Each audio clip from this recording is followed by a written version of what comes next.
Assalamualaikum warahmatullahi wabarakatuh. Kembali lagi pada video pembelajaran ini.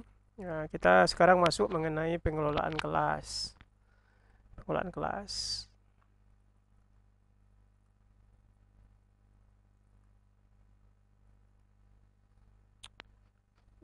Jadi yang menentukan keberhasilan dari proses belajar mengajar yaitu pertama itu adalah masalah pengelolaan dan yang kedua itu masalah pengajaran. Jadi dua hal ini harus dikuasai oleh seorang guru atau seorang pengajar agar berhasil dalam mengajar sehingga tercapai kompetensi atau tujuan pembelajaran tersebut. Kegiatan belajar yaitu kegiatan guru secara langsung menggiatkan siswa untuk mencapai tujuan-tujuan yang telah ditetapkan. Jadi kita menggiatkan siswa. Sebenarnya belajar itu kan mahasiswa atau siswa. Jadi kita bagaimana kita membuat siswa itu mau belajar. Nah, yang termasuk dalam kegiatan mengajar ini yaitu pertama menelaah kebutuhan siswa atau analisis kurikulum. Apa yang dibutuhkan oleh siswa untuk mampu belajar.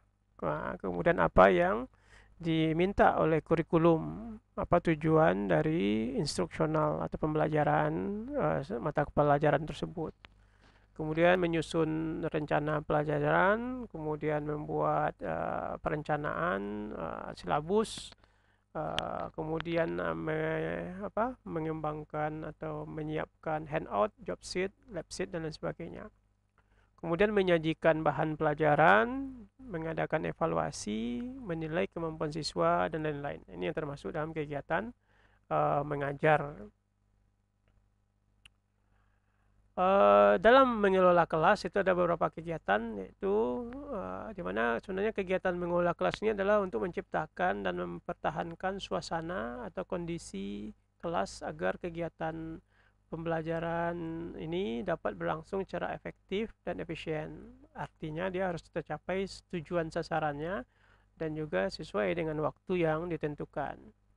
Contoh yaitu mengembangkan hubungan interpersonal yang positif, kemudian membuat aturan permainan dalam kegiatan kelas atau kelompok, dan juga memberi ganjaran dengan segera. Ini aturan-aturan atau contoh-contoh dalam mengelola kelas. Jadi jangan biarkan kelas itu berada dalam kondisi yang tidak jelas ya. Kemampuan yang harus dimiliki guru untuk dapat mengelola kelas secara efektif yaitu pertama mengenali secara tepat berbagai masalah pengelolaan kelas, baik yang bersifat perorangan maupun kelompok. Jadi harus dikenali secara tepat masalahnya apa. Kemudian memahami pendekatan yang cocok setiap jenis masalah tertentu. Jadi setiap masalah itu memiliki solusi dalam menyelesaikannya. Kemudian memilih dan menetapkan pendekatan yang paling tepat untuk memecahkan masalah yang dimaksud tadi. Kemudian masalah-masalah pengelolaan kelas itu biasanya ada dua, itu bersifat perorangan dan yang kedua bersifat kelompok. Yang bersifat perorangan itu timbulnya itu diantaranya itu pertama karena tingkah laku manusia mengarah pada pencapaian tujuan. Kemudian setiap individu mempunyai kebutuhan dasar untuk memiliki dan merasa dirinya berguna. Dan jika seseorang individu gagal mengembangkan rasa memiliki dan rasa dirinya berguna, maka dia akan bertingkah laku menyimpang nanti seperti itu. Nah, jadi makanya tadi di awal ada analisis kebutuhan siswa itu tidak hanya secara umum, tetapi juga sebenarnya siswa perorangan itu perlu kita analisis. Ada beberapa penelitian itu diantaranya dia melihat bagaimana gaya belajar siswa, misalnya kesiapan belajar masing-masing individu dan sebagainya. Dan sebenarnya seorang siswa itu harus diperlakukan berbeda sebenarnya, berbeda. Makanya kita perlu mengenali semua keberbedaan yang ada pada mahasiswa. Kemudian 4 jenis penyimpangan tingkah laku, diantaranya itu ada MPO, menarik perhatian orang lain, mencari kekuasaan, menuntut balas, dan memperlihatkan ketidakmampuan. Ini yang biasa secara teori itu 4 jenis penyimpangan tingkah laku yang terjadi di kelas. Kemudian 4 cara sederhana untuk dapat mengenali adanya masalah-masalah perorangan ini. Yang pertama itu, jika guru merasa terganggu dengan tingkah laku siswa, itu artinya siswa itu mungkin mengalami masalah MPO tadi, mencari perhatian orang tadi, khususnya mencari perhatian apakah temannya atau guru. Ini jika guru merasa terganggu dengan tingkah siswa, ini kemungkinan ini masalahnya ini. Kemudian jika guru merasa terancam atau merasa dikalahkan, hal ini itu merupakan tanda bahwa siswa yang bersangkutan mungkin mengalami masalah mencapai kekuasaan. Jadi kalau Anda ketika mengajar itu merasa terancam oleh seorang siswa, itu dia mengalami masalah kekuasaan. Jika guru merasa amat disakiti, hal ini merupakan tanda bahwa siswa yang bersangkutan mungkin mengalami masalah menuntut balas. Kemudian jika guru merasa tidak mampu menolong lagi, ini merupakan tanda bahwa siswa yang bersangkutan itu mungkin mengalami masalah ketidakmampuan. Tidak mampu.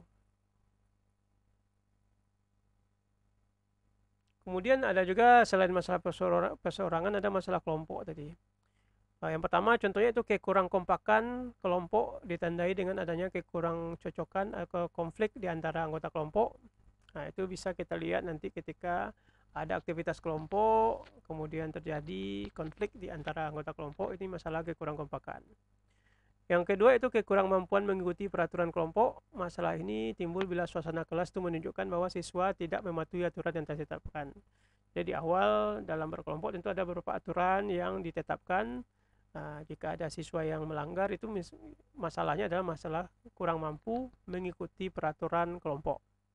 Kemudian yang ketiga, reaksi negatif terhadap anggota kelompok terjadi apabila ekspresi yang bersifat kasar dilontarkan terhadap anggota kelompok yang tidak diterima oleh kelompok itu.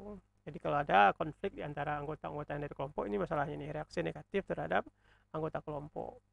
Kemudian penerimaan kelompok atau kelas atas tingkah laku yang menyimpang. Masalah ini terjadi apabila kelompok tersebut mendorong timbulnya dan mendukung anggota kelompok yang bertingkah laku menyimpang dari norma-norma sosial umumnya. Ini adalah penerimaan kelompok atas tingkah laku menyimpang. Ini masalahnya. Jadi ini beberapa permasalahan. Kemudian terganggu dalam kelancaran kegiatan. Jika ada kita membagi kelompok, kemudian ternyata kok ada tidak lancar.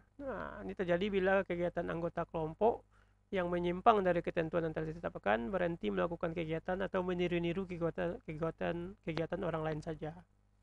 Ini terganggu dalam kelancaran kegiatan. Kemudian protes dan tidak mau melakukan kegiatan. Ada kalanya mungkin siswa nanti ketika dibagi kelompok, ada beberapa kelompok atau beberapa siswa yang tidak mau melakukan kegiatan kita suruh ini, dia tidak mau, ini tidak mau. Hal ini adalah masalah kelompok yang paling rumit, baik hal itu diindahkan secara terbuka maupun secara terselubung.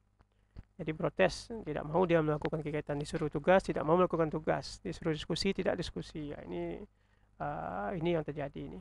Kemudian ketiga, kemampuan menyesuaikan diri terhadap lingkungan. Itu terjadi apabila kelompok mereaksi secara tidak wajar terhadap peraturan penggantian anggota kelompok, perubahan jadwal kegiatan, penggantian guru, dan lain-lain sebagainya. Ini beberapa masalah-masalah yang dihadapi dalam kelompok. Bagaimana kita menghadapi masalah-masalah dalam pengelolaan kelas ini? Jadi pendekatan pertama yaitu dengan menerapkan sejumlah larangan dan anjuran. Misalnya larangan itu jangan menegur siswa itu di hadapan teman-temannya. Mungkin dibiarkan saja, tetapi mungkin nanti ketika di akhir kelas itu dipanggil menghadap ke guru atau menghadap ke ruang guru nanti untuk mengadakan diskusi lebih jauh tentang apa yang penyebab dia berperilaku seperti itu. Kemudian dalam memberikan peringatan kepada siswa, jangan dengan nada suara yang tinggi. Jadi kita sebagai guru itu harus memberikan jangan sampai terkesan kita itu marah. Mungkin marah, tetapi mungkin suaranya jangan tinggi, karena nanti ini akan menimbulkan reaksi yang juga akan sama seperti itu.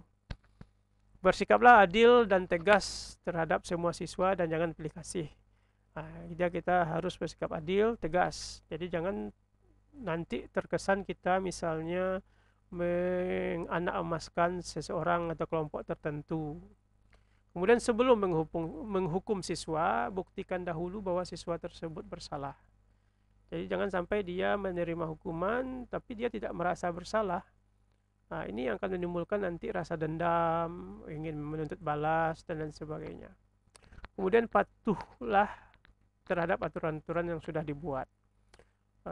Ini adalah sikap konsistensi kita terhadap aturan yang kita kita buat. Seperti misalnya masalah kehadiran 10 menit setelah dosen masuk misalnya atau guru masuk, itu siswa tidak boleh masuk lagi. Jangan ini maksudnya dilanggar, karena peraturan yang kita buat itu harus untuk ditepati. Karena ketika kita melanggar, ketika misalnya ada 15 menit siswa boleh saja masuk, itu berarti siswa akan memiliki pandangan kepada kita bahwa aturan itu ternyata tidak berlaku secara mutlak. Ada kalanya bapaknya ternyata tidak terlalu ketat dengan peraturan dan sebagainya. Untuk memberikan kesan seperti itu bahwa kita tadi kan ada juga berbicara mengenai disiplin dan lain sebagainya, keteraturan. Jadi kita harus teratur, disiplin terhadap siswa. Dan ini juga berlaku terhadap aturan-aturan yang kita sudah sepakati. Dan sebenarnya aturan tersebut jangan hanya kita saja yang membuat, tetapi ketika kita harus komunikasikan ke siswa, dan siswa harus sepakat setuju dengan aturan tersebut untuk diterapkan di kelas selama semester itu atau selama perkuliahan tersebut. Nah, ini yang harus kita patuhi agar tadi ada rasa hormat, respect terhadap dosen atau terhadap guru, dan kemudian siswa pun terdisiplin dengan baik, dan lain sebagainya. Jadi ini beberapa dalam menghadapi masalah-masalah pengulangan kelas. Jadi ini bisa saja Anda akan bijak sesuai dengan waktu nanti.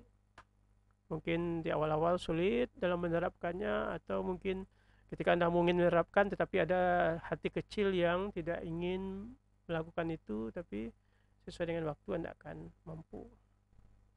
Mungkin itu sedikit tentang pengelolaan kelas, dan ini semua sangat bisa sekali untuk didiskusikan. Jadi silahkan nanti di bagian diskusi mengenai pengelolaan kelas itu diberikan arahan pertanyaan-pertanyaan atau pendapat-pendapat Anda tentang pengelolaan kelas ini. Saya rasa itu aja mungkin sedikit tentang ini, kita diskusikan nanti di e-learningnya. Oke, terima kasih atas perhatiannya. Assalamualaikum warahmatullahi wabarakatuh.